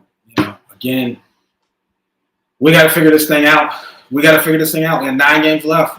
Nine games left. 9 games left. And, there are significant issues with the effort, intensity, consistency of this team. So, Doc, this is where we earn our paycheck. And, we'll on to Atlanta. Let's hope we can get a dub and get things turned around quickly. Yeah, it's gonna have to remain to be seen what the Bucks are able to do. And again, tonight the effort wasn't good enough. I saw some people talking about the body language. I didn't see body language issues. I don't know if they're tired. I don't know. And again, try to give Giannis a break because he was playing 50% tonight. I think 60%, whatever it was. But yeah, this team, you could tell they need Bobby Portis back. They need Jericho Sims back. They could probably use AJ Jackson, Andre Jackson in the lineup. They really could use some energy and enthusiasm. And again, that's a Doc Rivers thing he's got to look at. When the other team is getting 18 more shots up than you, that's a problem. That's a problem. That's a problem. Again, just go back. I'm not going to argue, but that's an effort issue to me. Because I'm just trying to. I'm gonna read this tweet from Frank Madden really quickly. He said and again, kind of things we talked about at the beginning of the show. He said it's really hard to shoot 57% from the field, 45% from three, and only manage to score 49 points in a half. I mean, how does that happen? How do you shoot? In the first half, they shot almost 60% from the field and 45% from three, and they only put up 49 points. And again, the New York Knicks just were able to find more. It was the classic 300 kind of. You seen the movie 300, where 300 very accurate, all that stuff, and but when they lost, it was because the other team was just able to overwhelm them, and it felt like the New York Knicks just overwhelmed the Bucks with just an abundance of shots and shot making and going to get the ball, second chance points, turnovers, all that. They did it. The Bucks didn't. Bucks lose 116-107. 9 games left in the regular season. And as everybody's indicated in this chat, and we talked about, the season's you're either gonna flame out and lose, or you're gonna have to put it together. And again, if you did that, let me say, this is the last thing to say. If you flame out and don't give effort in the first round, I just don't. Again, outside of Giannis and Dame, a lot of guys you got to find. Again, I know people don't want to hear it because they don't like the return. This other thing. There's not well time to get to this, but people don't like the return. Chris Middleton for Kuzma and AJ John. You don't like it, but you've got to do something else. You've got to do something else. Because, again, I can lose. I can lose the same. Everybody talk about Kyle Kuzma. The reason they traded for him, they were losing before he got here. If the Bucks thought they were good enough, they would have never made a trade. So again, even you say, well, this person's he's not a winning player. You're already losing. So I don't care if you trade Brook Lopez for random player X who you don't think is good and is inefficient. And all you were losing with Brook Lopez. You're losing with Bobby Portis. You're losing with you get down to it. You're losing with Damian Lillard. AJ Green, who is a young prospect, he's a guy who, again, AJ Green's a guy, if you're looking at it in the offseason, he's a guy you should look at and go, hey, he has some talent. Can we maybe get a trade going? I don't know. I'm just saying that's a guy I'm thinking about, and I'd have to think about using him in a trade and trying to convince somebody he's better. And again, maybe he goes there and he shoots lights out. I don't know, but I'm losing with him. We'll see what happens. Well, that's a very fair question, and I do also wonder if Derek Burns just kind of hit his peak here in Milwaukee too. That's a fair question. I think you do have to kind of ask here as well. Has he just kind of hit his peak? We've seen the best of Derek Burns. I don't know. I like to hope not. I like to hope there's still a lot of untapped potential there, but maybe you're right. Maybe it is. Maybe it's just a fresh start for both sides. So if you can move them and get something, then after the season, I certainly think you think about that. Yeah, 100%. We'll see how it goes. 116, 107. It's a final. Bucks lose to the New York Knicks tonight. Don't have enough going for them. I want to thank everybody for listening to us, watching us tonight as we talked about this one. Me and JT on the program had some technical difficulties just like the Bucks, but we made it through, finished the show out strong, and had a good time. Want to appreciate you if you're on Twitter, if you're on YouTube, wherever you joined us from. We appreciate it. Want to ask you, again, hit the like button, follow, subscribe, all that good stuff. It really helps us. Tell a friend and tell a friend, tell another friend about the Cream City crossover. Just for the record, we will be on tomorrow live, 10 to noon, 97.3 The Game on your T's and Q's. Again, every Saturday morning, 10 to noon, we will be there. Join us on iHeartRadio app or 97 through The Game, 10 to noon Central, talking a lot of different issues, including the Bucks, including what's happening in the NCAA tournament, all the above. We'll have a lot of good fun with it. It's always a fun time to be there. So you be there as well. I want to thank our sponsors tonight, Curly's Waterfront Sports Bar Grill out in Pewaukee, Wisconsin, Lakeview Boulevard. Appreciate you guys for all that you do as well. Curly's Waterfront Sports Bar and Grill. Tell them the Guru sent you.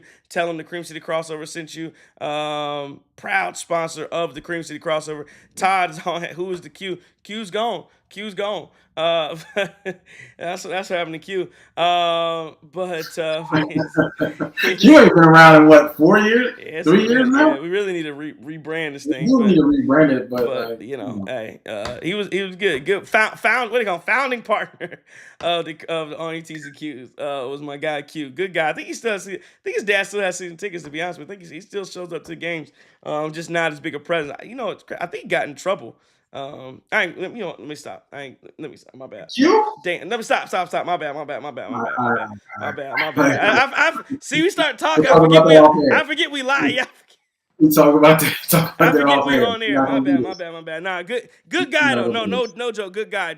We just didn't have just ended things on the radio. Let me get out of here before I get in trouble. Before I get in trouble.